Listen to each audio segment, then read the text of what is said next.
Welcome welcome back to my YouTube channel Khushi vlogs. So ಇವತ್ತಿನ ವ್ಲಾಗ್ನಲ್ಲಿ ಪಾಪು ಫೋಟೋಶೂಟ್ ಮಾಡೋಣ ಅಂತ ಅಂದ್ಕೊಂಡ್ವಿ. ಸೊ ಈ ಫೋಟೋಶೂಟ್ ಥೀಮ್ ಬಂದುಬಿಟ್ಟು ಮಿಲ್ಕ್ ಬೇಬಿ ಬಾತ್ ಫೋಟೋಶೂಟ್ ಅಂತ ಮಾಡೋಣ ಅಂತ ಅಂದ್ಕೊಂಡೆ.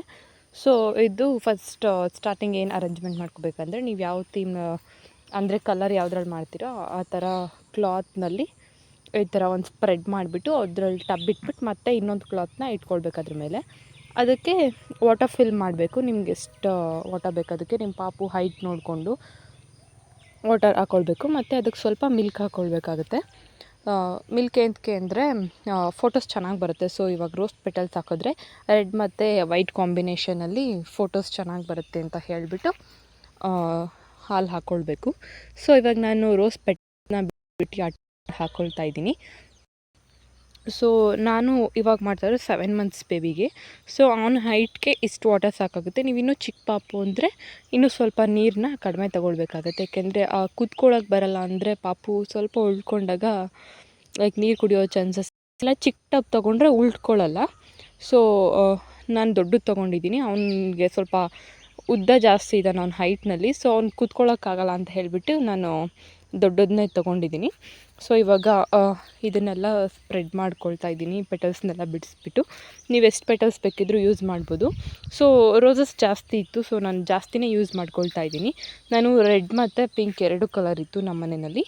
ಸೊ ನಾನು 2 ಕಲರ್ನೂ ಕೂಡ ಯೂಸ್ ಮಾಡ್ಕೊಳ್ತಾ ಇದ್ದೀನಿ. ಸೊ ಕಾಂಬಿನೇಷನ್ ಚೆನ್ನಾಗಿರುತ್ತೆ, ಲೈಟ್ ಪಿಂಕ್, ರೆಡ್ ಮತ್ತು ಹಾಲು ವೈಟ್ ಕಲರ್ ಇರುತ್ತೆ ಅಂತ ಹೇಳಿಬಿಟ್ಟು.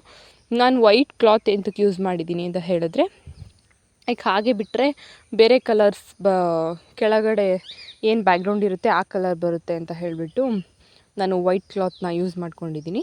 ಒಂದು ಕ್ಲಾತ್ನ ಕೆಳಗಡೆ ಸ್ಪ್ರೆಡ್ ಮಾಡಿದ್ದೀನಿ, ಮತ್ತು ಟಬ್ ಇಟ್ಬಿಟ್ಟು ಅದ್ರ ಮೇಲೆ ಇನ್ನೊಂದು ವೈಟ್ ಕ್ಲಾತ್ ಹಾಕ್ಬಿಟ್ಟು ನೀಟಾಗಿ ಫೋಲ್ಡ್ ಮಾಡ್ಕೊಂಡಿದ್ದೀನಿ. ಸೊ ಇವಾಗ ರೆಡಿ ಇದೆ. ಇಲ್ಲಿ ಪಾಪು ಕೂರಿಸ್ಬಿಟ್ಟು ಫೋಟೋಸ್ ತೆಗಿಯೋದು. ಮತ್ತು ಪಾಪುಗೆ ನೀವು ಕ್ಲಾತ್ ಹಾಕೋದಿದ್ರೆ ಹಾಕ್ಕೊಳ್ಬೋದು, ಇಲ್ಲಾಂದರೆ ಇಲ್ಲ. ನಾನೊಂದು ಕ್ರೀಮ್ ಕಲರ್ ಶಾರ್ಟ್ಸ್ ಮಾತ್ರ ಹಾಕಿದ್ದೀನಿ ಅವನಿಗೆ. ಸೊ ಬೇರೆ ಕಲರ್ ಹಾಕಿದ್ರೆ ಚೆನ್ನಾಗಿ ಕಾಣಲ್ಲ. ಇಲ್ಲ ಡೈಪರ್ ಯೂಸ್ ಮಾಡ್ಕೊಳ್ಬೋದು. ಸೊ ನಾನು ಡೈಪರ್ ಹಾಕಿರಲಿಲ್ಲ, ಕ್ರೀಮ್ ಕಲರ್ ಒಂದು ಶಾರ್ಟ್ಸ್ನ ಹಾಕಿಬಿಟ್ಟು ಕೂರಿಸಿದ್ದೀನಿ.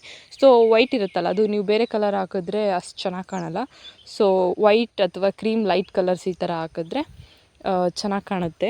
ಸೊ ಬಟ್ಟೆ ಹಾಕೋದ್ಕಿಂತ ಹಾಗೇ ಇದ್ದರೆ ಚೆನ್ನಾಗಿರುತ್ತೆ. ಸೊ ಈ ಟೀಮ್ನ ನೀವು ಬೇಬಿ ಒಂದು 4 ಇಲ್ಲ 5 months ಕೂತ್ಕೊಳ್ಳೋಕೆ ಸ್ಟಾರ್ಟ್ ಮಾಡಿರುತ್ತಲ್ಲ, ಆವಾಗಲೇ ಮಾಡಿದ್ರೇ ಚೆನ್ನಾಗಿರುತ್ತೆ. ಆವಾಗಿನ ಅವ್ರಿಗೆ ಅಷ್ಟೇನೂ ಗೊತ್ತಾಗ್ತಾ ಇರಲ್ಲ. ಲೈಕ್ ಏನಾದರೂ ಎತ್ಕೊಳ್ಳೋಕೆ ಹೋಗೋದು ಈಗೆಲ್ಲ ಮಾಡ್ತಾಯಿರ್ತಾರೆ. ಒಂದು 6 months ಮೇಲಾದರೆ ಅವನಿಗೆ ನಂಗೆ ಕೂರಿಸೋದು, ಫೋಟೋಸ್ ತೆಗಿಯೋದು ತುಂಬ ಕಷ್ಟ ಆಗ್ತಿತ್ತು. ಆದರೂ ಕೂಡ ಟ್ರೈ ಮಾಡಿದ್ವಿ. ಫೋಟೋಸ್ ಕೂಡ ಚೆನ್ನಾಗಿ ಬಂತು. ಆದಷ್ಟು ಪಾಪು ಇನ್ನೂ ಚಿಕ್ಕದಿದ್ದಾಗಲೇ ಮಾಡಿಕೊಂಡ್ರೆ ತುಂಬ ಚೆನ್ನಾಗಿ. ಒಂದು 5 monthsನಲ್ಲಿ ಇದ್ದಾಗಲೇ ಯಾಕೆ ಮಾಡಬೇಕು ಅಂದರೆ, ಅವ್ರಾಗ ಇನ್ನೂ ಅಷ್ಟು ಆ್ಯಕ್ಟಿವ್ ಆಗಿರಲ್ಲ. ಇವನ್ನ ಕೂರಿಸೋದಂದರೆ ತುಂಬ ಕಷ್ಟ. ಅವನಿಗೆ ನೀರಲ್ಲಿ ಕೂರಿಸಿದ್ರೆ ಇವಾಗ ಅವನಿಗೆಲ್ಲ ಗೊತ್ತು, ನೀರಿದು ಆಟ ಆಡಬೇಕು ಅಂತ ಎಲ್ಲ. ಸೊ ಅವ್ನು ಸುಮ್ಮನೆ ಕೂತ್ಕೊಳ್ತಾ ಇರಲಿಲ್ಲ. ಈಗ ಬಾಯಿಗೆ ಹಾಕ್ಕೊಳ್ಳೋದು ಈಗೆಲ್ಲ ಆಟ ಆಡ್ತಾಯಿದ್ದ. ಆದರೂ ಕೂಡ ಸುಮ್ಮನೆ ಕೂರಿಸಿ ಫೋಟೋಸ್ ತೆಗೆದ್ವಿ. ಫೋಟೋಸ್ ಕೂಡ ಚೆನ್ನಾಗಿ ಬಂತು. ಸೊ ಇನ್ನೊಂದು ರೀತಿ ಟಬ್ ಬರುತ್ತೆ, ಬಾತ್ ಟಬ್ ರೀತಿ. ಆ ರೀತಿ ಟಬ್ನಲ್ಲಾದರೆ ಚಿಕ್ಕ ಮಕ್ಕಳು ಪುಟಾಣಿ ಪಾಪು ಆದರೆ ಒಂದು 5 months ಪಾಪುಗಾದರೆ ನೀಟಾಗಿ ಕೂರಿಸ್ಬಿಟ್ಟು ತೆಗಿಬೋದು, ಚೆನ್ನಾಗಿ ಬರುತ್ತೆ. ನನ್ನ ಪಾಪುಗೆ ಆ ಟಬ್ ಸಾಕಾಗಲ್ಲ, ಮತ್ತು ಅವ್ನು ಅದ್ರಲ್ಲಿ ಕೂತ್ಕೊಳ್ಳೋದು ಇಲ್ಲ. ನಾವು ಮಲಗಿಸಿದ್ರೆ ಲೈಕ್ ಕೂರಿಸಿದ್ರೆ ಹಿಂಗೆ ಎದ್ಬಿಟ್ಟು ಸ್ಟ್ರೈಟಾಗಿ ಕೂತ್ಕೊಳ್ಳೋಕೆ ಹೋಗೋದು ಹೀಗೆಲ್ಲ ಮಾಡ್ತಾನೆ. ಸೊ ನಾನು ಈ ರೀತಿ ಟಬ್ ತೊಗೊಂಡಿದ್ದೀನಿ. ಸೊ ಯಾರಿನ್ನೂ ಸಬ್ಸ್ಕ್ರೈಬ್ ಮಾಡಿಲ್ಲ, subscribe to my YouTube channel Khushi vlogs. Vlog ಇಷ್ಟ ಆಗಿದರೆ ಲೈಕ್ ಮಾಡಿ, ಶೇರ್ ಮಾಡಿ, ಕಮೆಂಟ್ ಮಾಡಿ. ಇದೇ ರೀತಿ ಇನ್ಫಾರ್ಮೇಟಿವ್ ವೀಡಿಯೋಸ್ ಬೇಕಂದರೆ ನನ್ನ ವ್ಲಾಗ್ನ ಹೀಗೆ ನೋಡ್ತಾಯಿರಿ. Thank you for watching.